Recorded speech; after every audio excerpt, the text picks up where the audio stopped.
अच्छा, आप है दोनों। कितने साल हो गए इकट्ठे? 25, 35, ओके। अभी इसको देखते हैं रिश्ता कैसे होता है। 35 साल से तो इकट्ठे रह रहे हैं। उससे पहले लेट से 20-25 साल अलग अलग रह रहे थे इसी शरीर के अंदर। उससे पहले वो 100 साल रह रहे थे एक अलग शरीर के अंदर। उससे पहले वो 100 साल रह रहे थे एक अलग शरीर के अंदर। उससे पहले वो 100 साल रह रहे थे एक अलग शरीर के अंदर। और हर शरीर में अलग अलग बातें, अलग अलग परिस्थितियां, अलग अलग माहौल, संस्कार रिकॉर्ड हुए, राइट? तो लेट्स से फॉर एग्जाम्पल पिछले शरीर में और ये पिछले शरीर में, ये जिस शहर में, देश में रहते थे या जिस परिवार में रहते थे, उस परिवार का संस्कार था हर जगह 15 मिनट पहले पहुंचना। उस घर का वो नियम था हर जगह 15 मिनट पहले पहुंचना। तो उस आत्मा पर कौन सा संस्कार रिकॉर्ड हो गया? हर जगह 15 मिनट पहले पहुंचना। लेकिन वो जिस परिवार में पहले थे, वहां उस परिवार की मान्यता थी समय से पहले कहीं नहीं जाना चाहिए, वैल्यू नहीं होती अपनी। लोग कहते हैं इतने फालतू बैठे हुए हैं, समय से पहले आकर बैठ गए, इधर खाली बैठे हैं ये। तो वहां का परिवार इनको सिखाता है जल्दी नहीं जाना होता, हर जगह जरा आराम से जाना होता है। जब लेट पहुंचते हैं सबका ध्यान हमारी तरफ जाता है। तो इन्होंने वो सीखा, इन्होंने वो सीखा, दोनों के ऊपर ये रिकॉर्ड हो गया और दोनों इस कॉस्ट्यूम में आ गए। इस कॉस्ट्यूम में भी ये 25-25 साल अलग अलग परिवारों के अंदर थे और फिर ये एक दूसरे के साथ रहने आ गए। एक ही बात पर दोनों का संस्कार बिल्कुल अलग था। दोनों में से गलत कौन है और सही कौन है, और दोनों अपने नजरिए से दूसरे को वो बताते जाएंगे कि क्यों आप गलत हैं और मैं सही हूँ। और फिर दोनों एक दूसरे को कहेंगे आप बहुत अजीब हो, मुझे समझ में नहीं आता। और दूसरा भी कहेगा आप बहुत अजीब हो, मुझे भी समझ आप नहीं आते। और इसको ही हम कहते हैं मिसअंडरस्टैंडिंग। मुझे आपकी बात समझ में नहीं आती। क्यों नहीं समझ में आती? हमको वही चीज समझ में आएगी जो यहाँ रिकॉर्डेड है। अगर मेरे पास समय से पहले आने का संस्कार रिकॉर्डेड है, मुझे समझ ही नहीं आएगा कि कोई देर से कैसे आता है। क्यों नहीं समझ में आता? इतना क्या बड़ी बात है उसको समझना कि कोई देर से आता है। बट मुझे नहीं समझ में आएगा कि वो देर से क्यों आता है, क्योंकि वो है ही नहीं मेरे पास इधर। मुझ आत्मा को सिर्फ वो ही बातें समझ में आएंगी जो मेरे ऊपर रिकॉर्डेड है। जो नहीं है वो मुझे समझ नहीं आएगा। और क्योंकि मुझे समझ नहीं आएगा, मैंने कहना शुरू कर दिया वो वाली बात गलत है, क्योंकि मेरे पास वो है ही नहीं संस्कार। आपको क्या दिखाई देता है? आपको दिखाई देगा सफेद रंग। तो ये एक बात हमारे जीवन में आती है और आप कहते हैं ये बात सफेद रंग है, और मैं कहती हूँ नहीं, ये बात 12 नंबर है और 2 लाइनें भी हैं जो उसके साथ गोल गोल घूम रही हैं। आप कहते हैं बिल्कुल नहीं, ये बात सफेद रंग है। मैं कहती हूँ बिल्कुल नहीं, गलत। और हम घंटों घंटों, दिनों दिन इस बात पर झगड़ा कर सकते हैं। तो क्या हम जीवन भर झगड़ा करते रहेंगे उसी बात पर? क्या करना होगा फिर? और फिर झगड़ा इस पर नहीं होगा, फिर झगड़ा इस पर होगा कौन गलत। तो दोनों में से कौन गलत? 4 ऑप्शन एक्चुअली। या तो आप गलत, या तो मैं गलत, या दोनों गलत, या दोनों सही। दोनों सही? किस किस को लगता है दोनों सही है? जरा हाथ उठाते हुए रखना। भैया फोटो खींचो, सबके व्हाट्सएप पे भेजेंगे कल हम ये फोटो। कितना हंसी आ रही है अभी इस टाइम। दोनों अलग, दोनों अलग। मुझे नहीं समझ में आता आपको सफेद कैसे दिखाई दे सकता है, इट्स ओके। आपको भी नहीं समझ में आता मुझे नंबर कैसे दिखाई देते हैं, इट्स ओके। लेकिन हमें सिर्फ इतना याद रखना है कि आपको जो दिखाई देगा और मुझको जो दिखाई देगा वो अलग होगा, और अलग गलत नहीं होता है।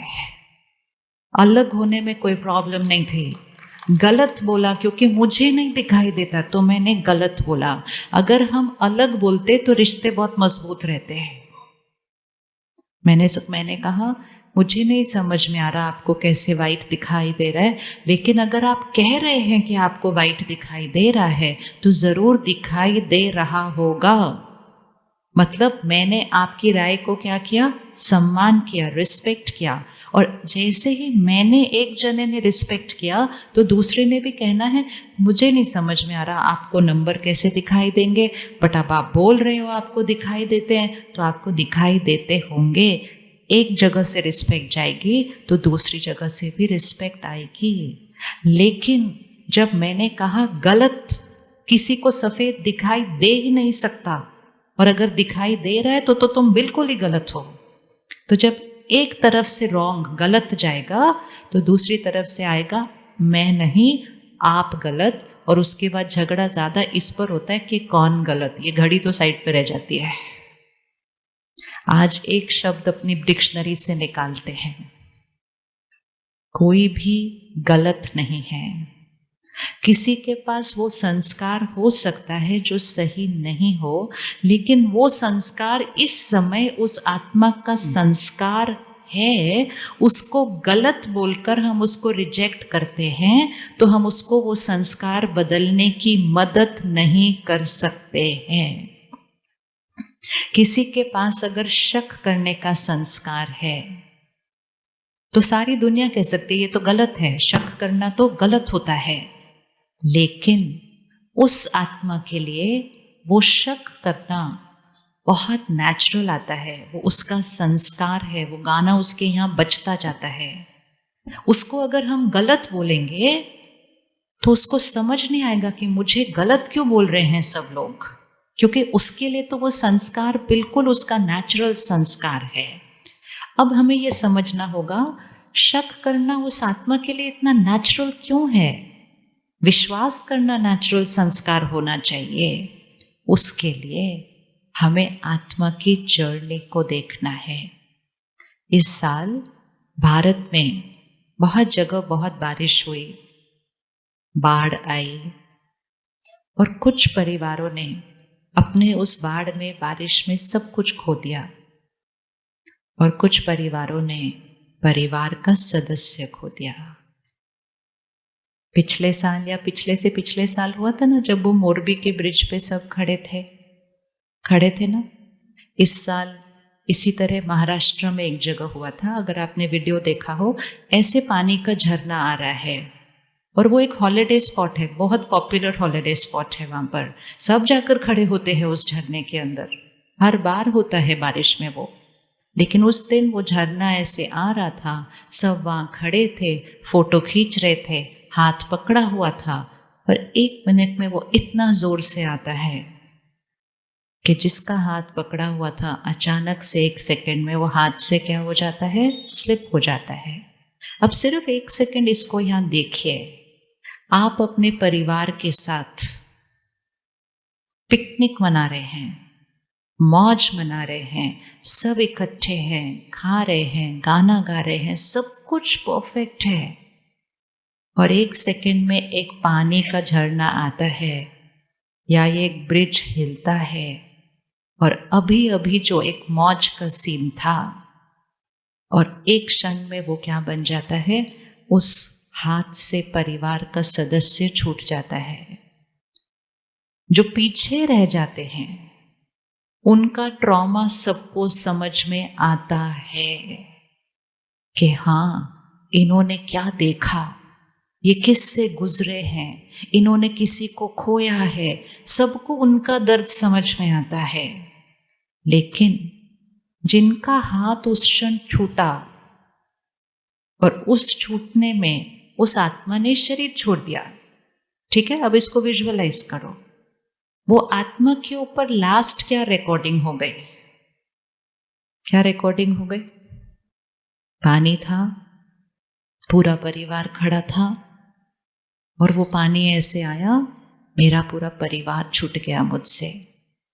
और वो आत्मा वो शरीर छोड़ेगी, माँ के गर्भ में प्रवेश करेगी, और कुछ महीनों के बाद एक बच्चा पैदा हो जाएगा। जो पीछे रह गए थे उनका ट्रॉमा, उनका दर्द सबको समझ में आता है। लेकिन जो आत्मा शरीर छोड़कर बच्चा बन गई, वो सबको लगता है ये तो बच्चा आया है। तो बच्चा कैसा होगा? परफेक्ट, हैप्पी, हमेशा खुश रहने वाला बच्चा होगा ना, क्योंकि बच्चा आया है। बच्चे के जीवन में कौन सा ट्रॉमा हो सकता है? अब धीरे धीरे ये बच्चा 2 साल, 3 साल, 4 साल का होता है। इस बच्चे के अंदर कौन से संस्कार दिखाई देंगे? इस बच्चे के अंदर कौन से संस्कार दिखाई देंगे? डर का। किस चीज के डर का होगा? सबसे पहले पानी के डर का। आप अग्री करते हैं? उसके अंदर पानी के डर का संस्कार होगा। हाँ, और किसी चीज का डर भी होगा?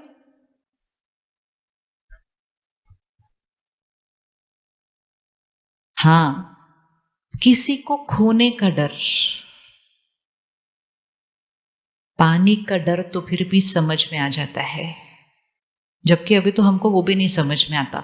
अब उसके माता पिता उसको स्विमर बनाना चाहे और उस बच्चे के अंदर पानी का डर है, और वो माता पिता खुद स्विमर है, तो वो अपने बच्चे को 4 साल की आयु में लेकर जाते हैं तैरना सिखाने के लिए। वो पानी को देखकर चीखता है, चिल्लाता है, रोता है और डर के वहां से भाग जाता है। वो माता पिता कहेंगे मुझे समझ में नहीं आता, ये ऐसे डरपोक कैसे आ गया मेरा बच्चा। मेरा बच्चा और डरपोक होगा ना ऐसे, मेरा बच्चा डरपोक, क्योंकि हमने कहा मेरा बच्चा। तो मेरा बच्चा किसकी तरह होना चाहिए?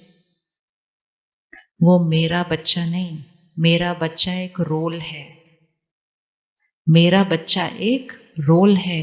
उस रोल को प्ले करने वाली जो सोल है, मतलब जो आत्मा है, वो एक पास्ट देखकर आई है। तो उस बच्चे के अंदर पानी का डर होगा। जो उस माता पिता को समझ में नहीं आएगा, वो उसकी चिंता भी करेंगे, वो उसको दूसरों से कंपेयर भी करेंगे। आप में से कौन कौन अपने बच्चों को दूसरों के साथ कंपेयर करता है? दूसरे मतलब अपने दूसरे बच्चे के साथ भी कंपेयर कर सकते हो। करते हैं कि नहीं करते हैं? उसको देख, वो कैसा है, तू देख डरपोक।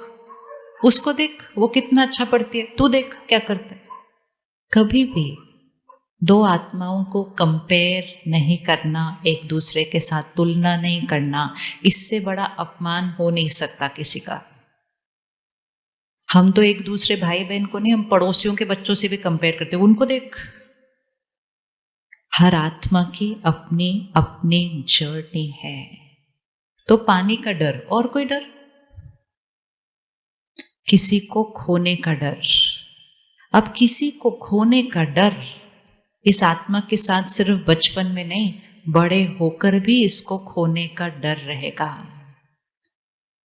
25-30 साल के बाद उस बच्चे की शादी हो जाती है, सब कुछ ठीक है, साथी भी बहुत अच्छा मिला है, लेकिन एक डर पकड़ के रखा हुआ है कि कहीं मैं इसको खो न दूं। वो खोने का डर उस व्यक्ति के व्यवहार को पूरी तरह बदल देता है। इतना बदल देता है कि व्यक्ति उस पर हाथ भी उठा देता है, सिर्फ उसको कंट्रोल करके रखने के लिए कि इसको मैंने खो